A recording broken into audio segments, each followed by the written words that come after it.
Sound awakens something deep within. Welcome to this podcast, a space to slow down, tune in, and return to the song of your soul. In this episode, I am joined by Len Young, who has a PhD and MBA complementing her expertise as a Registered Certified Tomatis Consultant. Len blends academic knowledge with a compassionate, results-oriented approach. Her rich background in cultural studies, Jungian psychology, mediation, and coaching equips her to address both individual and family needs with insight and care. Hi, Len. Thank you for being here today. It's my pleasure, Lakshmi. I'm very excited to talk with you. Awesome. So, you are into Tomatis method. So, for those of us who are new to this Tomatis method, how would you describe it in the simplest yet most profound way? That's a good question, the way you phrase that. We've all been looking for that way to describe it because it's more complex when it's actually applied. But I would say it is a sound training program that retrains the ear for listening and brings you present. So for an autistic child, it can bring back sound or help obtain language, speech, function, behavior, a lot of things that happen through auditory processing. For an adult, actually, who may have had ADD when she was young or has had an automobile accident or something, it can help return them to a processing place where they feel like they haven't lost something.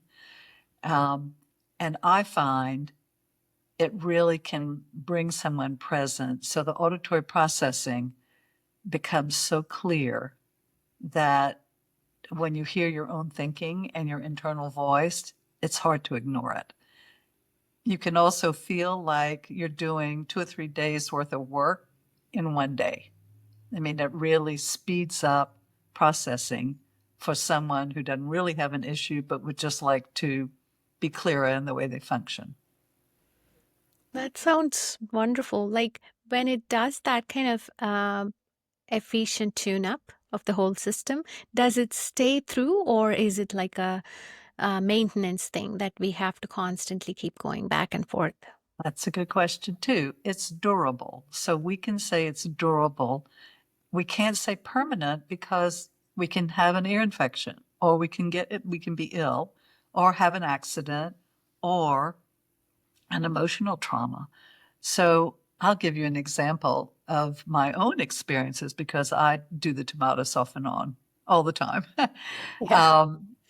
When I moved from Arizona back to South Carolina, I'd lived in Arizona for 34 years. It was hugely emotional. I really wanted to go. I'd planned it. I was excited. And then after I was there for the first year or so, my children kept saying, "Mom, you're going deaf. You're not listening to us." And I realized I'd just closed off my world because I didn't want to deal with the fact that I'd left this whole world that I had in Arizona behind.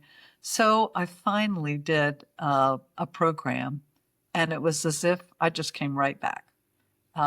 It was really clear and wonderful. So there are things that can happen in life that will have us want to close ourselves off. I would put it that way.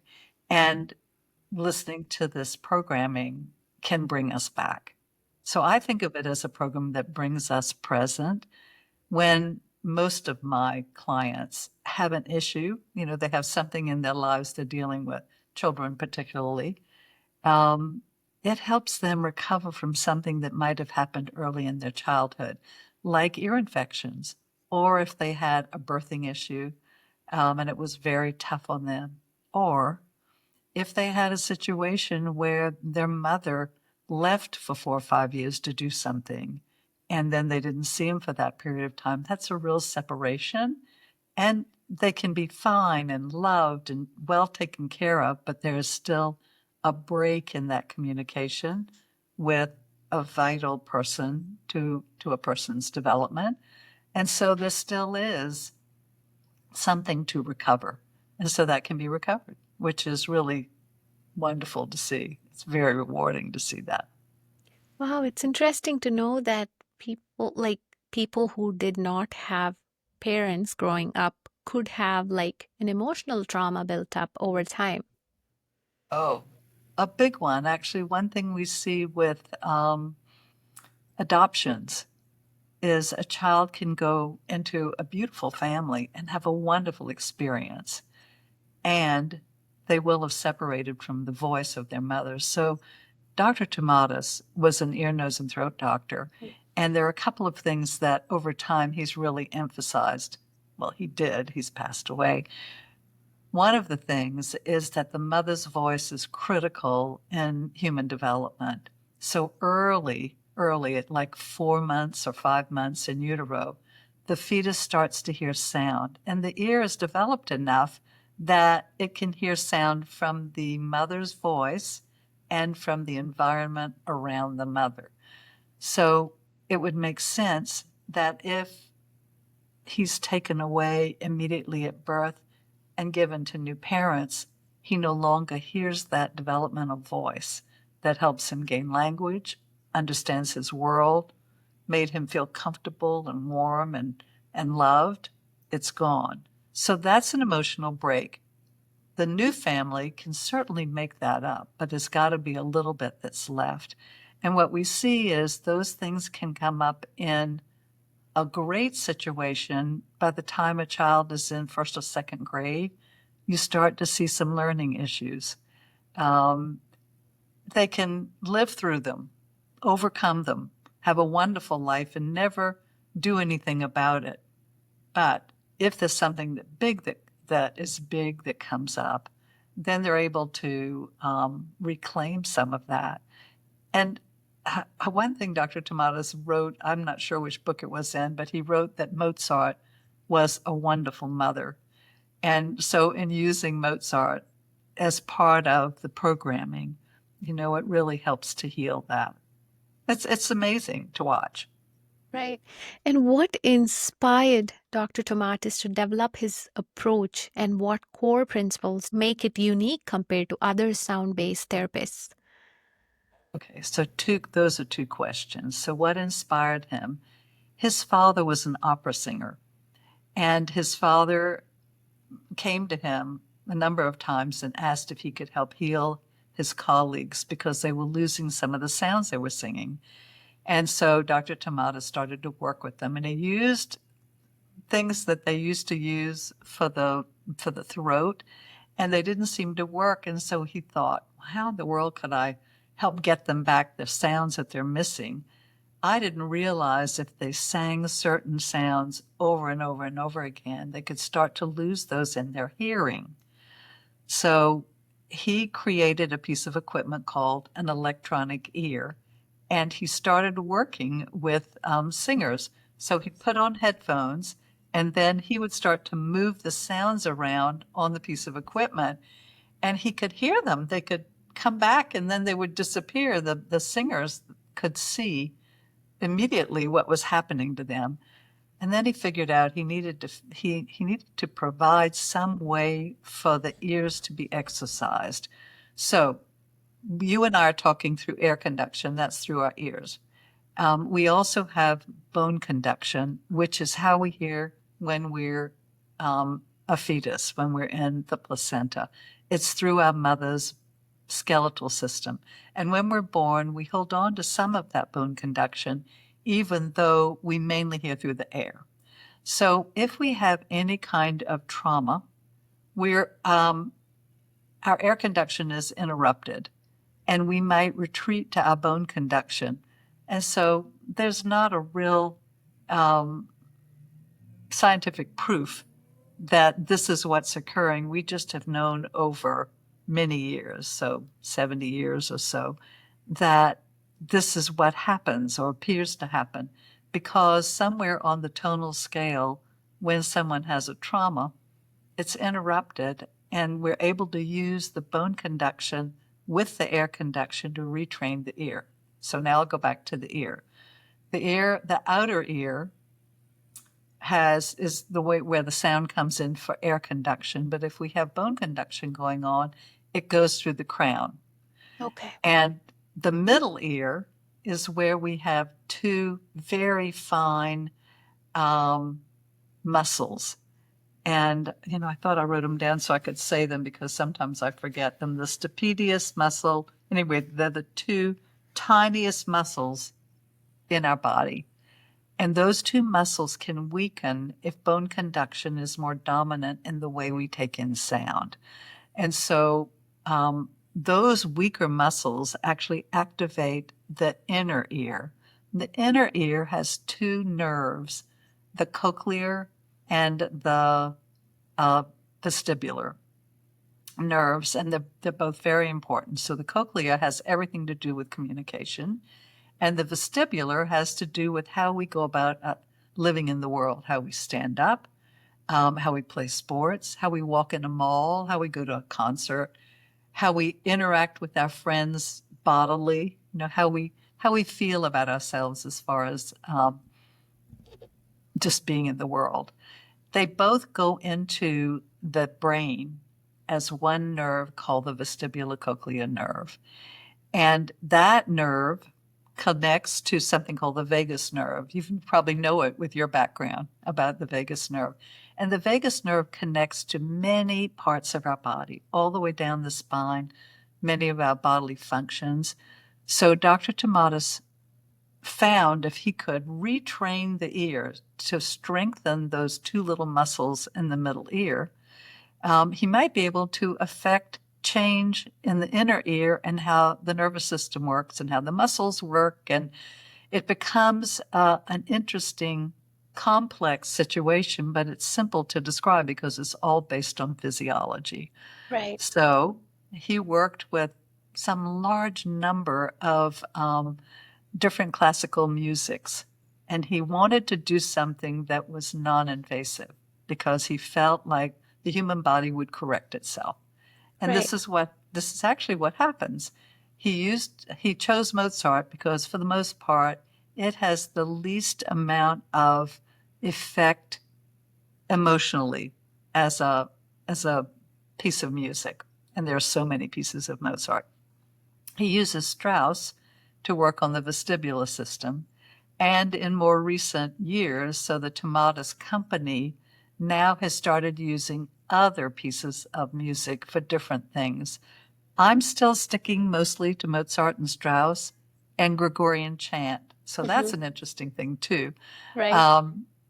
I don't know if you know the story, if you read the story about how Dr. Tomatis worked with the Benedictine monks in France.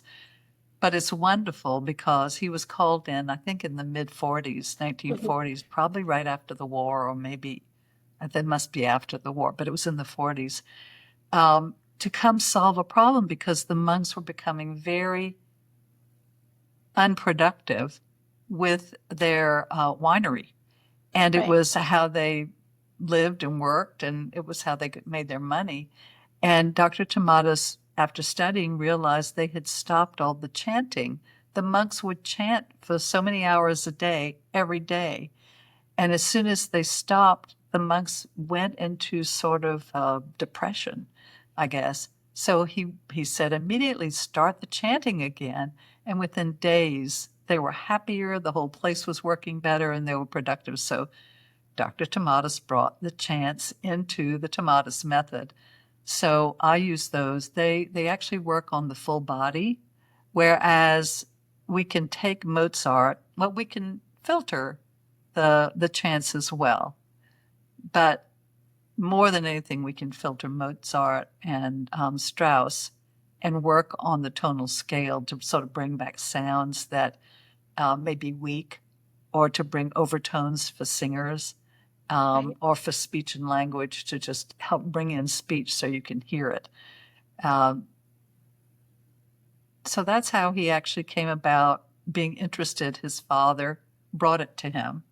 And so then I went through a lot of pieces of the Tomatis method and how it works. There are a number other programs that have been offshoots of Tomatis. Tomatis, I would say, is the gold standard.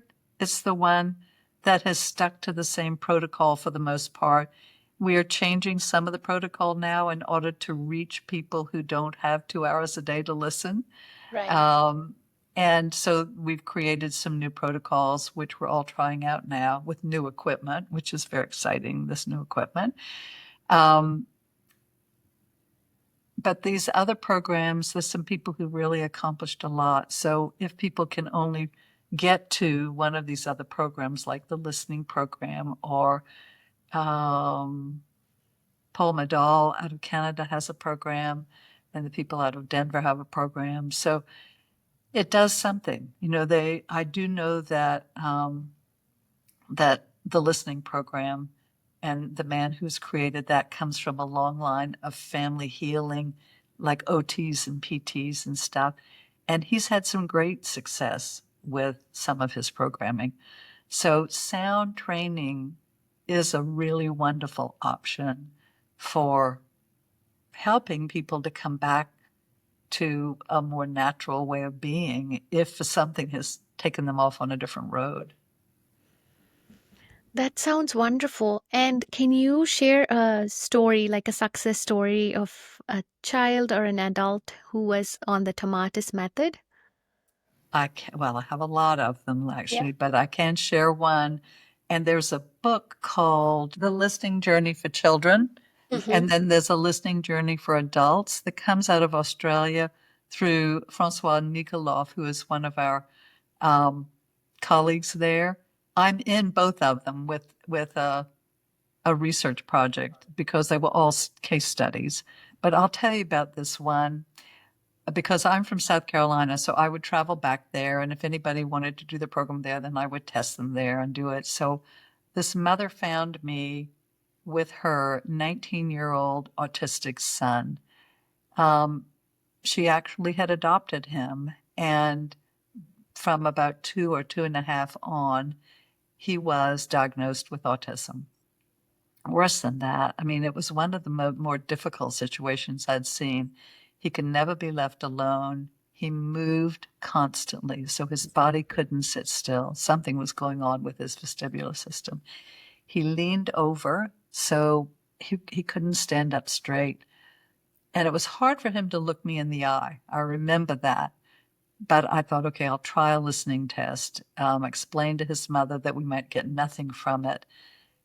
He sat quietly and I could follow him, and he didn't follow the directions, which is raise your hand on the side, you hear the sound. There were a few other things, but I could see him and he would look at me. So I knew the response was there, and I could see where his bone conduction was significantly more than his air conduction.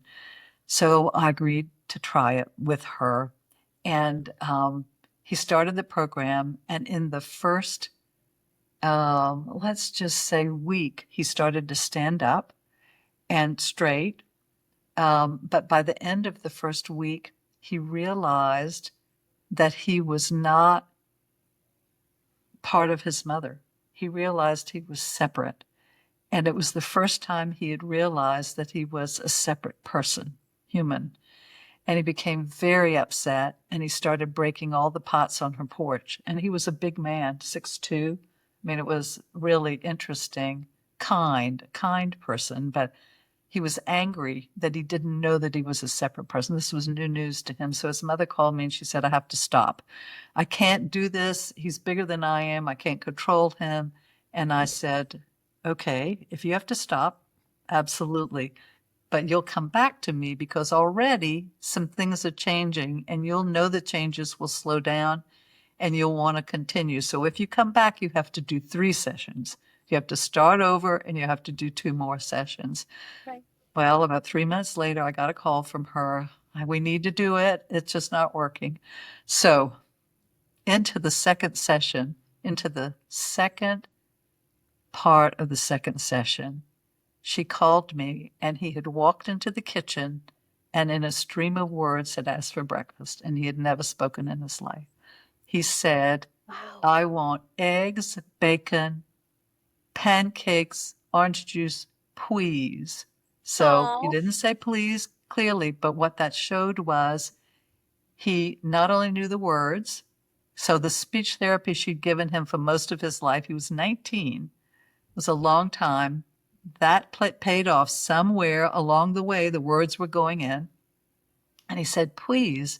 So he understood culture and society in a way that he knew that he had to be polite, which was a right. huge thing. It told me a lot about what he'd learned all of his life and what was going into his head that, so many people don't give people credit for when they have issues, when Right. the difficulties. But in addition to that, he was standing up straight and he could have some kind of communication with her. So after the third session, I was in Charleston. I went to see him. And it's even hard now for me to tell you this without getting really teary. He met me at the door and he was so big. He was a very good looking 6'2" man. And he passed me and started to go out the door. And I said, wait, where's he going? And she said, he has some responsibilities. He goes to get the mail now. So he was going out of there and coming back. But before he went, he took my hand. So it was my right hand that he took. So he wasn't shaking my hand, but he took my hand and he looked me in the eye. Oh, and he said, thank you. Oh, I would get teary now. It was so huge. It was just huge. So, he didn't have to be left, he could be left alone a little bit. He had some responsibilities. Unfortunately, he was already, by this point, 20, and she couldn't take care of him. So she found a group home for him to be in. And at first, they didn't think he'd talk or anything, but they went on outings. And every time they went on an outing, he took it upon himself to make sure that everybody's lunch was there and that everybody had a lunch. So it shocked them enough so that they put him in a totally different mode of thinking for his life. So it gave him a life. Yeah, that's Yeah. a beautiful story. Thank Oh, you so much for sharing. oh no, it's very, even today, it's been years and I'm still teary about it. He's probably in his 30s now. Yeah. Yeah. So, how long does a session last? Well, the program itself really needs about 60 hours to accomplish something. So 56 to 60 hours to accomplish something. It used to be 15 days. Well, way back it was a different protocol, but then it went to two 15-day sessions with a break of 3 to 6 weeks in the middle. Now with the new equipment, it's called the Maestro, and they've cut it back so people can do 40 to 60 minutes a day. That helps with children who won't keep the headphones on. And you do it for 14 days, and then you do a consolidation program for 14 days. So you end up getting the number of hours. It takes longer, but you own the Maestro. So it's part of the price of the program. I send that in. Um, and there's an audio part. So there's a beautiful little microphone on the Maestro. I can show the equipment to you. I intended that, but I didn't bring it in to me. No worries. Yeah. So I could show it. It's very simple and it's very accessible now with that for people. And so I say within 2.5 months, you can see big changes. Um, Everybody doesn't have the same response. Right. Everybody doesn't gain language that way. I worked with twins in Arizona, actually, when I was living there. And now I think the one twin who really had more severe autism, the other one didn't. Um, he has gone to school and his parents have pushed him on. He's very bright. I don't think he has full language, but I haven't talked to them recently. And he is past college age. I mean, it's been years, so it was a long time ago that we started, but I keep in touch once in a while. I'll see him flash up on LinkedIn or something, and I'll write him a note. How are the kids and how are you doing? And so it really is important to understand that our bodies and nature take care of us And so however the music responds is how that person will come in. I've seen adults who've really struggled with work and their jobs and maybe having difficulties in meetings and stuff just flower and blossom into being able to lead, to be a leader in their situation. So adults can really benefit as well. Yeah, I that's have, what I was going to ask. yeah. Sorry, go ahead. No, I was going to say, I'll tell you one other story too. This couple called me from Fountain Hills. So, and she was the main breadwinner at that point, but he had had 3 different traumas with his back. And they were bizarre ones, like a bed had fallen and, he had fallen down with the bed and it hurt his back. Anyway, he was at a point where he had pain 24/7. He couldn't get away from pain. So his wife was trying everything. And she said, "Do you think it can help?" And I said, "I don't know. I do know that it can work on the vagus nerve. Maybe that would help the nervous system, but let's try." And so we did. And he, fair enough, had a big chip on his shoulder. He felt really like a victim, and these things had happened to him. So I worked with him a little bit on his own words in manifesting, because I feel like that's so critical in how a person thinks about what they're in. It was hard. The first session he got through, and he kept saying, "No, I still feel the pain. I still feel the pain." In the second session, he said, "Well, it's a little better. I don't feel pain all the time." And by the third session, he said, or his wife said, he went through an entire day without pain. Oh, that's So nice. something was going on in his body that was allowing it to recover.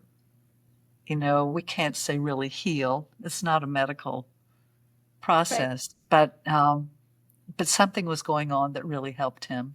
I actually tried to get in touch with them more recently, and I couldn't find them. I don't know if they moved, if he's okay. I just don't know. Um, but I know it did bring some relief then. So, Yeah, that's wonderful. And you, instead of using those Gregorian chants or Mozart, can they use their own voice to listen and heal themselves? Is so, that the with, possibility with the equipment? so within the Tomatis method, there's a Mhm. reading aloud exercise that we Okay. use, and sometimes we use it in the very first session. Most of the time, I use it in the second and third sessions. But yes, we have microphones. We send it, and it will pick up your voice with the microphone while the program is retraining your ear, so that your voice retrains your ear, and over time, your voice continues to retrain you. So it's an ongoing thing. It's really great. Um, there is something Dr. Tomatis used with young children. So by the time we're into teenage clients, it's not as effective to have the mother's voice, but there is a mother's voice program where if I have you read for half an hour, I can filter your voice. It's as if someone's in utero and they're just learning language. So it can be very helpful. It's just that in 2008 or 9, when they came out with the little tiny machines, and then the Talks Up, um, it was hard to create the mother's voice. So I always just go back to, well, Mozart's a good mother, and I would just really go with that. Right. There is apparently on the Maestro a way that we can create the mother's voice. I haven't had that experience yet. I do know that when we had the mother's voice before, I think it was helpful, for young Yes. children who might not have language. Yeah. So, for how many years into development that a mother's voice is crucial for a child? I wouldn't say it's crucial anymore now that I've worked with a lot of children who've not had the mother's voice, and Right. they've still improved their language and their processing. So I would say if it's available and the mother's voice can be done, then I think up until puberty, Okay. maybe up until 12, because at that point they're becoming their own person, and their own voice they're gaining what their voice is. And that's actually another part of the tomatis. So in culture, women have had a chance to use their voices or not. Right. And I've had a number of mothers who have done the program and they gain their voices in their marriages. Not that they didn't have a good marriage or that they hadn't figured out how to work well within that situation. But it's amazing to see. And marriages very often can improve because all of a sudden husbands hear their wives differently. She will hear him very differently and then can speak to issues that she has or just speak up if she hasn't done that. So it really has a lot to do with gaining a voice, not just for young children who don't have any language, but for adults, men too, Yeah. in a That's what I situation. was going to ask you. Like, for adults who don't have a condition or who never has anything, how would they benefit from a method like So this? really greatly. So I have this one client who's been back for his third session. 2 sessions is really what I start with. And if somebody wants a third, when there's a really difficult situation, I suggest a third. But this man came and he actually is very involved with occupational therapists and speech therapists in his work. He has an international business. And he was amazed at how well tuned his processing was. And he's on a spiritual path. And so when we get into the higher tones, this is where we hear more clearly. We listen to ourselves. We listen to our inner voices, to our guides, to whatever somebody wants to, or however the belief system is for someone. They hear these things much more readily. And he has done that. So he came back for the third session, and I took him way into the high sounds, and he has loved it. He just said, I'm looking for all these personal ways to expand my understanding of the universe and how I think and what I want to do and all of that. So it's interesting. Consciousness. Yeah, Yeah. consciousness. That's it. That's it. That's actually one of the things I went after when I met the person, Billy Thompson, in Phoenix. I went because I thought it was a consciousness raising program. And then I Right. found that it was being used for something else. But truthfully, I think that's really what it is. Yeah, that's amazing. From what I've understood so far, this method through the ear is training both the mind in terms of cognitive function and also physically with the physiological function, because the way these nerves are connected to the head and spread out through the body, correct? Right. So that's why you were seeing these in these success stories, like how these kids who had a developmental issue, they were able to be normal physically and also gain that language. The speech center probably got worked on and it probably normalized and they were able to get back their speech. So if hearing is that important, I don't know if I'm using this right word. Can you please explain the difference between listening and hearing? Because I tend to use it interchangeably and I want to know exactly what the difference is, please. They are different. And Dr. Tomatis defines that. Hearing is the natural reception of sound. So you can have very good hearing, but not good listening. So hearing is how we take in sound. So a child who has very confused hearing might hear disorganized words so they can't speak. But listening is how we do what we do with the sound in order to create our world. So language. So you can only hear language if it's organized. If, for instance, that man I worked with first came in and all he hears, well, if I said, would you like breakfast? Would you like orange juice or whatever? And if all he heard was, then he wouldn't be able to respond. But if Right. all of a sudden he started hearing what I said in words and they were organized, which is how the Tomatis method can help reorganize processing, then he can speak, because we have a natural ability as humans to speak. So that comes with us. Right. And so listening is how we use what we hear. Okay. So you are processing what you're hearing to listen and respond Yes, in the appropriate fashion. Got it. that's right. Thank you for explaining it Yeah. so perfectly and beautifully. Well, it's actually, most people think they're the same, because somebody will say, well, I have really good hearing. And I will say, that's great. And let's have a little conversation. So we have a conversation, and sometimes I can say, well, this is what I said, but this is what you thought I said. So that has to do with listening. And this Got it. has to do with how you heard the words that I said. So for instance, somebody, well, a child with dyslexia, I'll say a child, very often, well, as humans, we are really brilliant at figuring out what people are saying. We're not always correct. And so in a classroom, a child who is hearing really confused sounds but can get some of it will take what they have and then jump ahead to think they know what's being said. But if it's new information in a history class or an English class or something, then they'll miss all of that because they don't hear it correctly. Does that make Got it. sense to you? It does. And how are these hearing and listening connected to perception? Because part of it is also linked, I feel. Am I correct?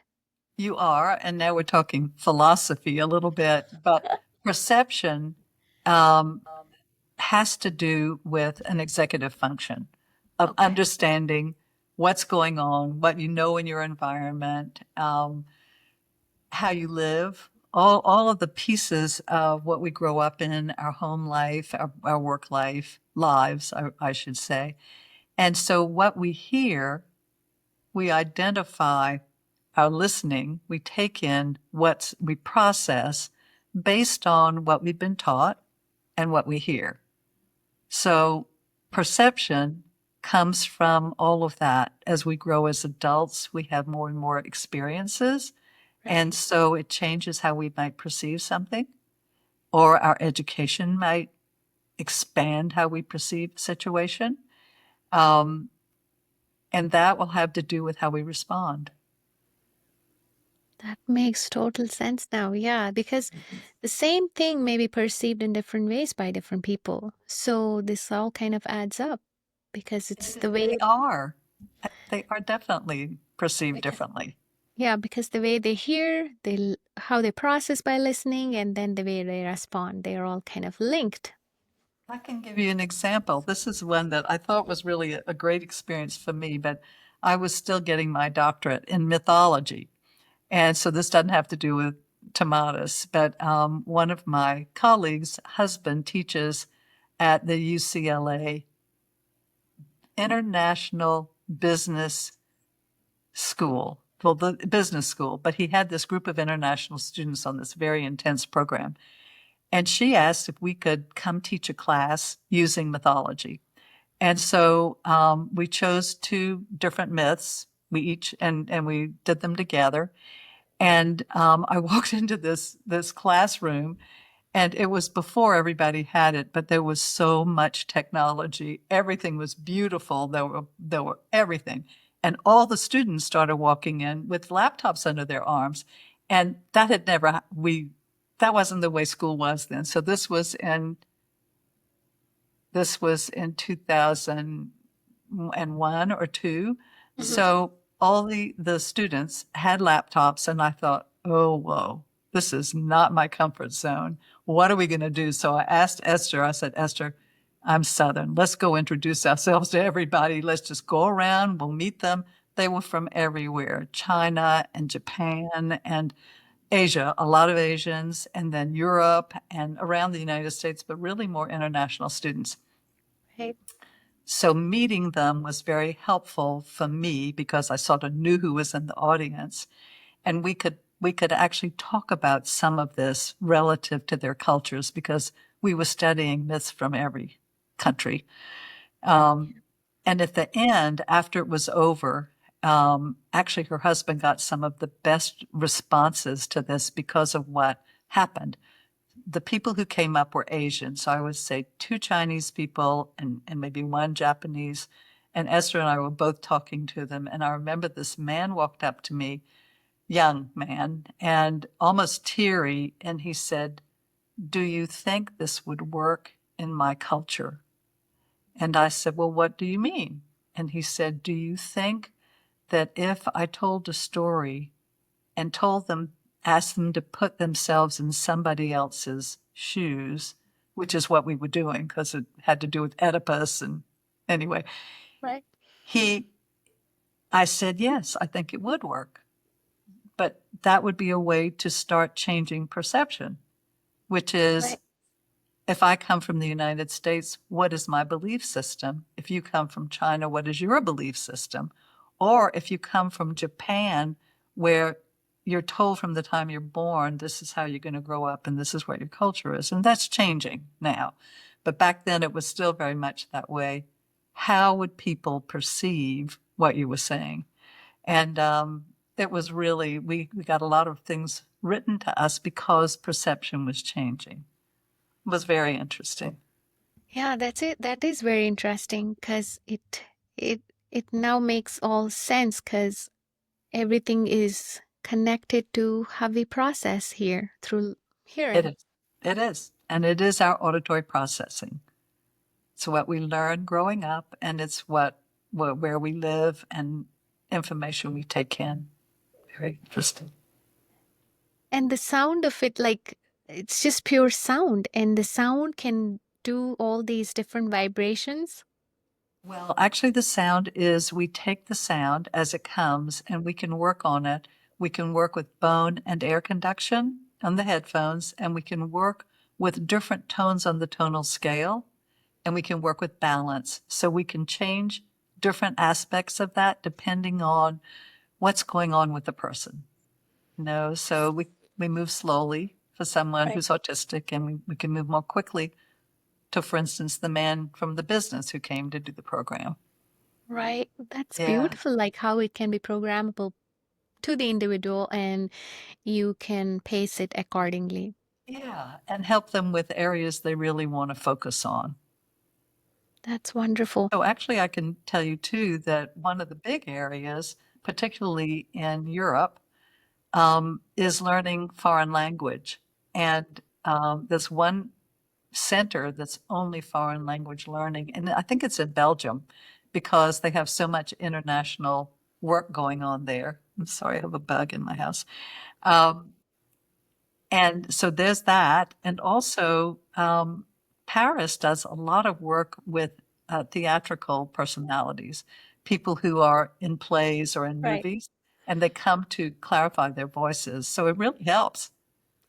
Yeah, I remember reading in a couple of books like where these opera singers and singers they would come and their voice would change. It would be enhanced to the next level. Like Yes. it's just amazing. Oh, that reminds me. I was working with a wonderful musician who was in Texas, actually, he was in Texas. And he's now moved, he went to LA. He had some opportunities. He plays instruments and he sings. And I think he got a job back in, I want to say in Boston in the symphony or something. Anyway, he's done 3 sessions of Tomatis, and I bet he'll do more.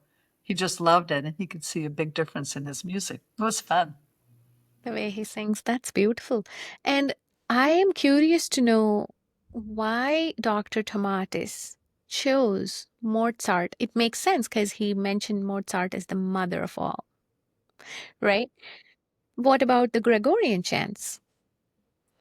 So Mozart he chose because he felt it had the least amount of emotion in it. So the music itself would not start pulling out the emotion. It'd be the program that worked on the emotion. Um, but when he had the experience with the chants, they seemed to work on the whole body. And so he thought it was a balancing force. And so that's why he brought it in. And what's interesting is most of the chants were only men for a long time, but Dr. Tomatis agreed to do male-female chants, so we have those as well.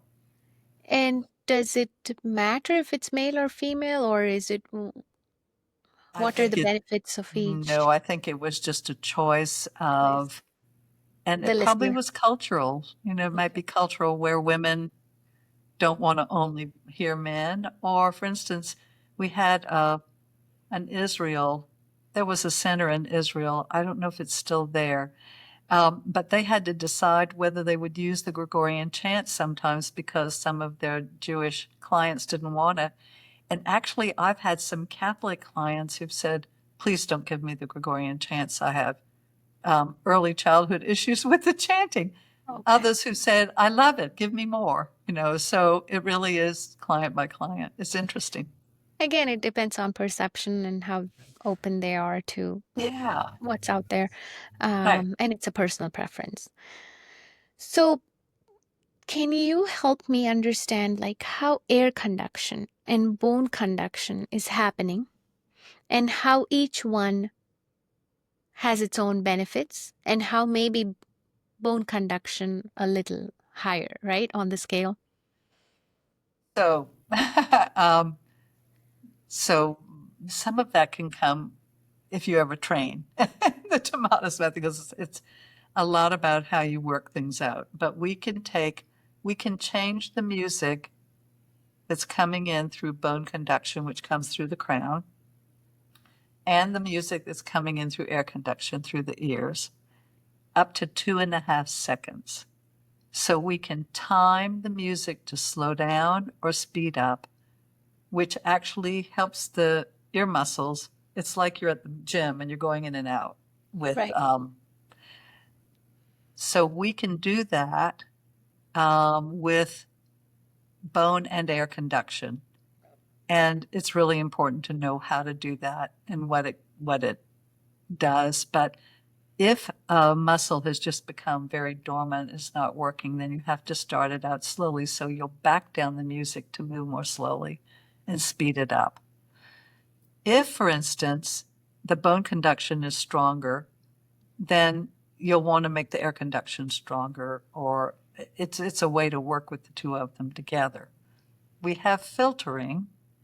So when we see, for instance, if somebody has very weak high sounds and moderately weak middle sounds, which is where all of the speech and language comes, and you want your speech to improve. I mean, if that's one reason you came, we can work on emphasizing those middle sounds.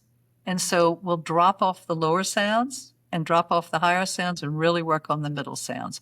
Or we'll work on the higher sounds and drop off all the sounds before. So that's filtering. And so how does someone benefit with the strengthening of those areas? So if we're emphasizing the air, we'll strengthen the air conduction, then nature takes over because that's the way we're supposed to hear. Right. See? Through the But ears. if we're going through with the filtering, we're trying to strengthen certain sounds. It can really help in your own voice. So there are times when I feel like my voice is not clear, really clear. Maybe I've had a cold or allergies or something. A little bit of that now. Um, if I do it, all of a sudden I'll hear how clear my voice is. So those are the benefits in working with the bone and the air, but to really strengthen the air conduction in the sounds where I'm weak. Okay, got it. So let's say I have a cold and I'm like blocked. If I put my hand over my heart, I can hear myself better. So that's doing bone conduction. Is that correct? Oh, yeah, I bet that's true. Okay. Yes, yes. So, Or if you want to read and you want to make it louder, you can do this to your ear. Use your right, do this to your, use your right hand. If you take your hand and cup it like that, right. and talk through it, you'll hear yourself more clearly in your ear. Hi. Okay, got it. You Yeah, see? it's like, yeah. It's microphone-ish. So actually, when Dr. Tomatis first started to use the reading aloud, he had people use their fists. He didn't use a microphone. And then he decided, well, let's get a microphone. So he brought it in, which is So funny. we are all kind of self-sufficient in this area I of think sound. so. I think Yeah. we can So be. bone conduction, air conduction. And then when you talk about how bone conduction is happening through the cranium, It goes right? through the skull, So how I'm trying to process like how the microphone is set up so the sound is going through here. by the time you're using the microphone to help your voice and everything, most of your hearing is back to air. Okay. So the bone conduction's not getting in that way, or it's Okay. not part of it. Well, it is part of it. I can't separate it. So I don't have the headphone right here, but it has a bone conduction in the top. So you have to use the Tomatis headphones to do the program because it has the bone and the air conduction. So Get it. once your relative, the correct way of hearing is back in place, the bone conduction is very minor in your body. Okay. So air conduction kind of takes over. It's how we were meant to hear once we're born. Got it. But bone conduction does help with overall regulation, like to get the sound evenly to every part of the body. Am I correct? Well, I don't know that through Tomatis, but I would say that makes sense. It makes sense that we have bones throughout our body, and so we are dependent on that. So there's got to be a balance there for sure. But we would not want our full body to be taking in all the sound because then we might not be able to process the information. Right. And with this, what I'm understanding is that every part within our body hears us. And it's like ear is not just limited to our ear, external ear, but our entire system hears us. I'd agree with that because what we've been taught with Tomatis is the ear is really the first organ that fully functions. The brain's functioning in utero, but the ear starts to hear when you're still developing. So yes, I would say it's a whole body experience. That sounds wonderful. And I'm excited for everything it does. And thank you so much for being on the show today. And for those of you who want to try Tomatis method, I'm going to link Len's contact details in the description below so you can contact her and see if this is something that's for you. With that, this would bring us to the end of our episode. Thank you so much for joining in, and I will see you next time. Okay, thank you. Bye. Thanks for tuning in. Take a deep breath, carry the peace with you, and I will see you next time.